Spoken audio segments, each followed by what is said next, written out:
읽겠습니다. 밤에 이슬이 진영에 내릴 때에 만나도 함께 내렸더라. 아멘. 민수기 11장 1절부터 9절까지 본문입니다. 여호와의 불로 사르시다. 여호와의 불로 사르시다 라는 말씀의 제목입니다. 우리 말씀의 제목처럼 여호와의 불로 사르신 사건, 바베라라는 사건을 다루고 있는데요. 1절부터 3절 말씀 먼저 보겠습니다. 여호와께서 들으시기에 백성이 악한 말로 원망하매 여호와께서 들으시고 진노하사 여호와의 불을 그들 중에 붙여서 진영 끝을 사르게 하시매 백성이 모세에게 부르짖음으로 모세가 여호와께 기도하니 불이 꺼졌더라. 그곳 이름을 다베라라 불렀으니 이는 여호와의 불이 그들 중에 붙은 까닭이었더라. 자, 백성들이 악한 말로 원망했다. 자, 이렇게 이야기합니다. 악한 말, 하나님을 알지 못하는 것, 그것을 가리키고 있는 말이죠. 민수기를 통해서 하나님께서 하시는 일은 우리 하나님이 어떠한 분이신지를 계속해서 모세의 입술을 통해서 가르쳐 주셨습니다. 그래서 점점 하나님을 더욱 알아가는 과정에 있는 것이 민수기의 내용이었죠. 그러면 하나님을 알아가는 만큼 하나님이 기뻐하는 말, 하나님께서 원하시는 말, 하나님에 관한 지식에 관한 이야기를 말하는 것이 아니라 마치 한 번도 배운 적이 없는 것처럼 예전의 것들, 애굽에 살던 모습대로 말하는 것. 자, 이것을 악한 말이다. 이렇게 이야기하고 있습니다. 그럼 이 악한 말을 뭐라고 하느냐? 그 다음 구절부터 보면 탐욕이라고 표현을 합니다. 4절부터.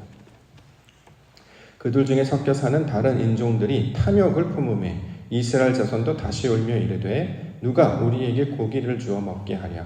우리가 애굽에 있을 때에는 값없이 생선과 오이와 참외와 부추와 파와 마늘을 먹은 것이 생각나거늘. 자, 탐욕. 하나님께서 주신 것이 아니라 다른 것들, 애굽에 있을 때 있었던 일들을 말하는 것을 이제 탐욕이라고 이야기합니다. 자, 지금 모세를 통해서 하나님이 하시는 일은 말씀, 지식을 통해서 하나님을 아는 원리를 가르쳐 주시는 거죠. 그래서 성경은 우리에게 삶을 어떻게 보고 이해할 수 있는 기초적인 원리와 방법들을 알려줍니다. 대신 모든 것을 다 담고 있지는 않죠. 예를 들어서 과학적인 이야기들, 공룡은 어떻게 됐어요? 옛날에 살던 사람들은 어떻게 됐습니까? 그러니까 세상의 모든 지식을 이 책에 다 담은 것이 아니라 구원에 이르는 것에 관한 내용만 여기에 이제 담았습니다. 왜냐하면 이것으로 충분하기 때문이죠. 근데 이처럼 하나님께서 주신 말씀을 하늘의 양식으로 삼고 이것을 기초로 하여, 이것을 원리로 하여, 이것을 근거로 하여 이제 어떻게 살아가야 되느냐? 하나님을 찾으며 그 원리들을 통해서 아버지 하나님을 이해하고 깨닫는 방식으로 나아가야 된단 말이죠. 우리가 이제 학교를 다니면 학교에서 이제 많은 것들을 가르쳐 줍니다만 다 가르쳐 주지는 못합니다. 그렇죠? 원리대로 우리가 이해하는 거 아니겠습니까? 우리가 초중고를 나오면 기초적인 원리, 우리가 삶을 살아갈 수 있을 때 가장 기본적이고 기초적인 원리들은 이제 익히고 이것들을 잘 훈련하면 앞으로 이제 성인이 되었을 때 세상에 나타난 어떤 지식이나 환경을 만났을 때 충분히 대비하여서 감당할 수 있도록 그 어떤 능력들을 함양하는 것이 이제 학교의 목적이 될 텐데요. 자, 이것들을 가르치고 깨우치고 나니까 이제 좀 어느 정도 깨어난단 말이죠. 그랬더니 하나님을 아는 지식뿐만 아니라 다른 양식들도 먹게 해달라. 여기서 보면 이제 애굽에 있을 때 먹었던 음식들을 비유하면서 다른 것들도 우리에게 허락해달라. 지금 이렇게 이야기하는 것을 탐욕이라고 지금 이야기하죠. 예를 들어서 예수님께서 제자들의 발을 씻기셨던 사건을 우리가 기억합니다. 이렇게 씻어주셨어요. 이렇게 씻어주시면서 하시는 말씀이 온전케 되고 깨끗하게 되고, 다시 말해 내가 주인이고 너희가 제자, 우리가 서로 상관 있는 관계가 있는 사람임을 가르쳐주는 말로 발을 씻어주셨다라는 거죠. 그랬더니 베드로가 뭐라 합니까? 시몬 베드로가 이르되 주여 내 발뿐 아니라 손과 머리도 씻어주시옵소서. 그랬더니 그렇게까지 할 필요는 없다. 이제 이렇게 이야기한단 말이죠. 자, 하나님께서 지금 여호와의 불을 어떻게 지금 이해하려고 하냐면, 지금까지 이제 저도 그렇게 이해를 했습니다만, 여호와께서 불을 이제 붙이시면 이게 어떤 악한 말을 한 것에 대한 어떤 징계, 처벌, 이렇게 우리가 보통 인식을 했는데, 오늘은 그런 관점이 아니라 여호와의 불이라고 하는 그 개념 자체가 빛이라는 개념을 가지고 있고, 그것이 우리에게 하나님을 아는 지식, 그 눈이 열리는 새로운 것들을 깨닫고 바라보는 지식이라 보게 되면, 여호와의 불이 붙이셨다라고 하는 것은 징벌을 내렸다기보다 이제 말씀을 깨닫게 되면 사람이 깨어난단 말이죠. 초등학교를 다니고 고등학교 하면 사람들이 이제 알게 되는 것처럼 이제 지혜가 열리고 마음이 열리게 돼요. 그러니까 많은 것들을 이해할 수 있는 방법적인 것들이 생각납니다. 그러할 때 하나님을 찾는 방식으로 나아가지 아니하고 옛습관처럼 다른 것을 자꾸 찾으려고 하는 시도, 이것을 탐욕의 개념으로 오늘 함께 살펴보려고 합니다. 교회를 우리가 다닙니다. 교회의 본질은 무엇일까? 우리가 신앙하는 궁극적인 목적은 무엇일까?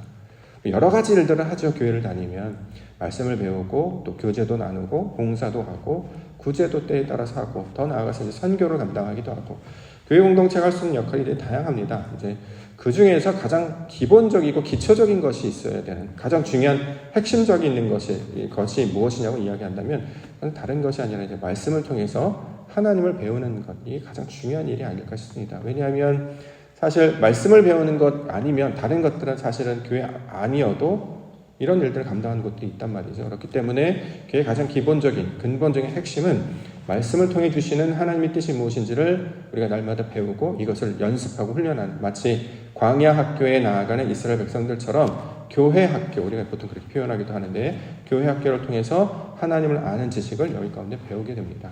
자, 그런데 여기서 다 가르치지는 못하지요. 하나님을 아는 지식. 그리고 이걸 기초로 하여서 세상에서 만나는 학문, 세상에서 만나는 어떤 철학이나 이성이나 과학이나 여러 가지 것들을 하나님의 관점으로 보는 것들을 우리가 이제 배양하고 나면 세상에 나아가서도 이렇게 우리 하나님께서 이런 것들 열어주셨구나 라는 것을 알게 됩니다. 근데 이제 그렇게 이제 질서와 방향과 근거와 기준을 삼아서 교회 역할을 잡지 않고 교회에 보면 이제 예배는 안 오시고 말씀 공부하는 것에는 관심이 없고 이제 교제 자체가 목적이라든가 아니면 교회가 이래야 돼, 그래서 봉사가 없어, 구제가 없어, 선교도 안 하네, 문화사역도 안 하네, 이런 걸 이제 가끔가다 이제 이렇게 비판하시는 분들이 있는데요. 여러 가지 것들을 할 수 있겠습니다만 아무래도 교회 기초적인 본질은 말씀임을 우리가 반드시 좀 기억해야 되지 않겠나라는 생각을 합니다. 자, 이런 관점으로 오늘 좀 이걸 살펴보자는 거죠. 단순 도식으로 백성들이 악한 말로 원망했더니 하나님께서 불을 내셨고 모세가 중재했다. 이렇게 단순한 이렇게 도식으로 할 게 아니라 왜 하나님께서 불을 통해서 불을 보여주셨고 또 이것을 모세를 통해서 감당하게 하신 그 일이 무엇인지 조금 더 다른 관점으로 오늘은 살펴보려고 합니다. 2절과 3절 말씀 볼게요. 백성이 모세에게 부르짖음으로 모세가 여호와께 기도하니 불이 꺼졌더라. 그곳 이름을 다베라라 불렀으니 이는 여호와의 불이 그들 중에 붙은 까닭이었더라. 자, 여호와의 불을 심판이나 징계의 목적으로 보지 아니하고 우리 심령을 비추는 하나님의 뜻이 무엇인지를 알게 하는, 그러니까 소위 말하는 눈이 떠지고 귀가 열리는 하나님의 것을 아는 것으로 보게 된다면 이것이 우리에게 길을 이루는 방법이 되겠죠. 그럼 어떻게 되느냐? 눈이 떠지고 귀가 열렸습니다. 예를 들어서 우리 사도행전에 보면 성전 미문에 앉았던 안진뱅이를 기억하죠. 나면서부터 걷지 못하는 자를 기억합니다. 그가 베드로와 요한의 말씀을 통해 내게 있는 것을 너가에게 준다. 나사렛 예수 그리스도의 이름으로 일어나 걸으라 했단 말이죠. 걸었어요. 그 다음 이제 어떻게 할 것이냐를 우리가 적용해 볼 수 있겠죠. 네. 많은 사람들, 예를 들어서 예수님을 만났던 나병 환자들이 예수님을 만났어요. 나았잖아요. 그 중에 한 명만 나았어요. 또는 걷지 못했던 자가 걷게 되고 보지 못했던 건 보게 됐단 말이죠. 그래서 어떻게 하느냐? 공통적인 결과는 다 어디로 가요? 성전으로 갔단 말이죠. 하나님 앞에 나아가서 그를 찬양하고 기뻐하는 성전으로 들어가 찬양하였더라. 이게 이제 결론이란 말이죠. 우리 눈이 열리고 지식이 열리고 모든 일을 열려서 그래서 뭘 해야 되느냐?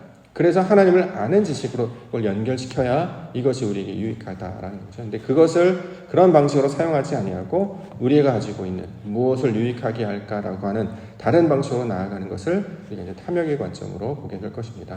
자, 이것들을 정리해주는 중재 역할을 누가 하고 있느냐? 오늘 본문에는 모세가 바로 그런 역할을 한단 말이죠.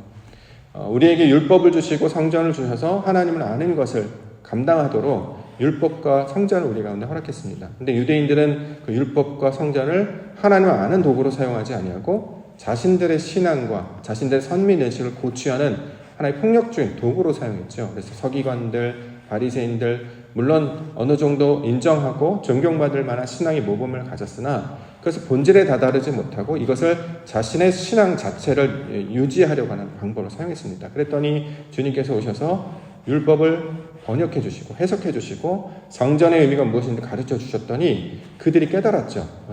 나는 말씀을 알고 있는 줄 알았는데 가만히 보니까 아는 게 하나도 없었네. 창세기로부터 말라기까지 구약 전체를 달달다 외운다고 한들 이것을 통해 하나님의 뜻이 무엇인지를 이해할 수 없고 이걸 해석해낼 수 없다면 사실은 성경을 모르는 것과 똑같단 말이죠. 지식적인 것을 많이 갖고 있다고 해서, 예를 들어 제가 이 리모컨을 읽겠다고 해서 이게 제 수중에 있다고 해서 달라질 게 없잖아요. 이걸 이용을 해가지고 뭘 튼다거나 하면 이용할 수 있는 것이 되는 것처럼, 하나님께서 우리에게, 유대인들에게 율법을 주셨을 때 그것을 통해 하나님을 더 알아가는 도구로 사용해야 되는데 그렇게 되지 못했단 말이죠. 그래서 예수님께서 찾아와서 뭘 하냐면, 우리에게 주신 율법의 목적이 이런 내용이다 라고 하면서 산상수훈을 통해서 계속해서 설명을 해주셨습니다.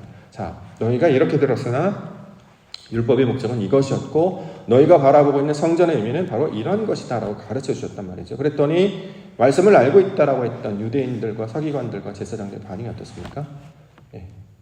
놀라다, 충격을 받았다. 충격을 받으면 정상적이라면 마음을 돌이켜서 이렇게 하면 안 되는 것이었구나 라고 회개해야 왔는데, 사람도 회개하지 않았죠. 오히려 왜 그런 소리를 하냐라고 하면 예수님을 공격했습니다. 그렇죠?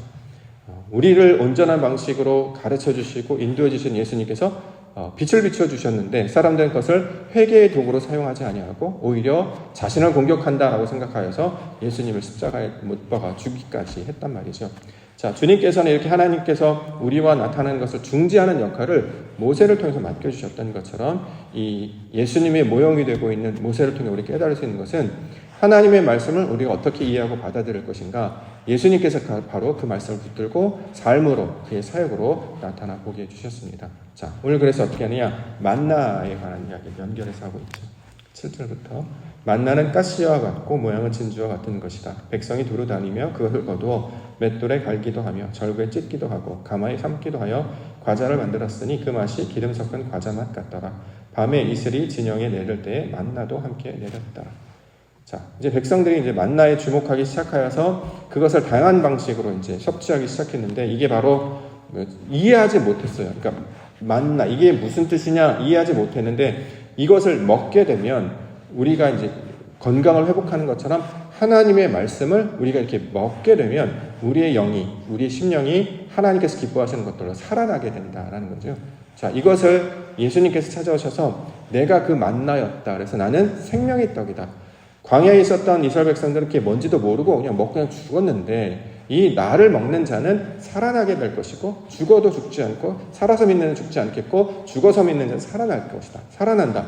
하나님의 뜻이 무엇인지를 알게 되는 그 구원의 백성이 될 것이다. 자, 이렇게 말씀하고 있단 말이죠. 자, 예수님이 우리에게 들려주셨던 그 말씀의 교훈과 그가 삶을 통해 보여주셨던 그 가르침을 우리가 믿고 따라가게 될 때, 나아가게 될 때 정말 하나님이 원하신 뜻이 무엇인지를 밝히 보아 알게 될 것이다 라는 것을 여호와의 불로 설명을 하고 있습니다.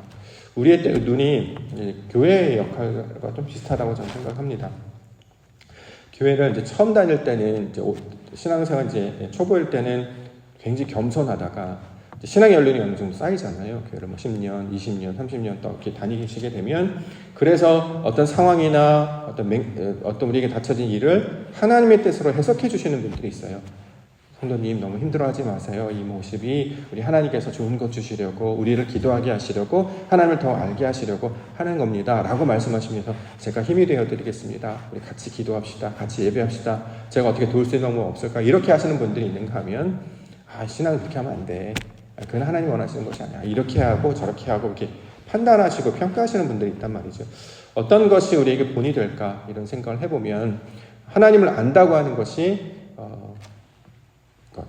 하나님을 높여드리기보다 자신의 어떤 신앙의 어떤 우위를, 또는 어떤 자신의 이름을 내려고 하는 방식으로 나아간다면 이건 하나님께서 원하시는 방식이 아니겠다. 그래서 모세를 통해서 중지하시는 것처럼, 예수님을 통해서 보여주셨던 것처럼 하나님을 알아가면 알아갈수록 더 예수님을 닮아야 될 것이고, 그가 우리를 위해 계속 낮아주시고 우리를 섬기실 것처럼 하나님의 뜻이 무엇을 깨달아 아는 것이 바로 믿음의 본질이 될 것이다 라는 생각을 하게 됩니다. 저 여러분들도 아마 그 모양으로 보여주셨을 텐데요. 하나님을 아는 것에 자라갈수록 더 겸손하게 하시고, 하나님을 알아갈수록 하나님께 더 붙잡히게 하여 주시옵소서. 우리가 삶을 통해서 계속 깨닫는 것은, 시간이 지나면 지날수록 더 깨닫는 것은 하나님 없이는 안 되겠다라는 거잖아요. 내 뜻대로 되는 게 하나도 없다라는 걸 깨닫는 거 아니겠습니까? 하나님께서 펼쳐주신 모습을 보고 우리가 그것을 보고 감탄하고 감동하고, 그래서 하나님이 하셨다라는 고백을 하게 하시는 것이 우리의 신앙인데, 마치 이것을 내가 조금이라도 뭘 하면 뭔가 달라질 수 있는 것처럼, 아니면 내가 어떤 거기에 어떤 역할을 하는 것처럼 자꾸 우리를 착각하게 만드는, 마치 하나님을 알지 못했던 과거의 모습을, 고백들을 가끔씩 들을 때마다 저도 놀래고 주변 사람들도 당하는 것들을 가끔씩 경험하게 됩니다. 오늘 다시 한번 여호와께서 불을 내리신 목적이 좀 더 큰 개념으로 심판의 목적이 아니잖아요. 우린 여호와의 불이 필요합니다. 하나님의 불이 필요합니다. 그러니까 볼 수 있어야 된단 말이죠. 보고 나서 뭘 할 거냐, 이게 더 중요합니다. 그렇다면 우리가 더 예배로 나아가고 하나님의 뜻을 더 구하고 아버지께 필요한 것들을 오직 하나님께서 하십니다.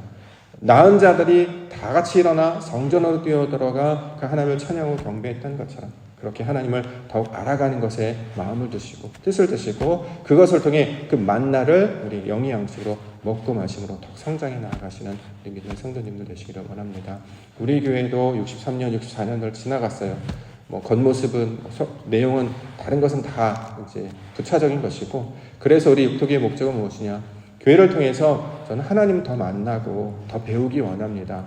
말씀을 통해서 주신 이 구절구절마다 주신 말씀의 의미가 무엇인지를 더 깨닫기를 원합니다. 이걸 먹고 마실 때마다 이제 우리의 품이 넓어지기 때문에 세상을 담아낼 수가 있는 것이죠. 그 전에는 세상을 담아내기는커녕 바라볼 수조차 없었어요. 해석 자체가 안 된단 말이죠. 근데 이제 바라보고 해석이 된다면 그것을 이제 받아들이게 됩니다. 그러면 이 모든 일이 아버지의 뜻이구나. 그래서 우리에게 주시는 그 이름처럼 좋은 땅 되는 게 목적 아니겠습니까? 여기에서 하나님께서 주시는 그 말씀의 씨앗을 뿌리게 되면 이것이 자라서 열매가 되는 것처럼 우리의 생각과 우리의 의지와 우리의 모든 것들도 하나님께서 기부하시는 그것들로 담아지게 하시고 바뀌어지게 하시고 성장하게 하여 주옵소서. 이렇게 여호와를 우리가 사모하시고 특별히 그리스도 예수와 동행하시며 아버지의 영광을 함께 소망하며 나아가는 우리 믿음의 성도님들 되시도록 주의 이름으로 축원합니다. 기도하겠습니다.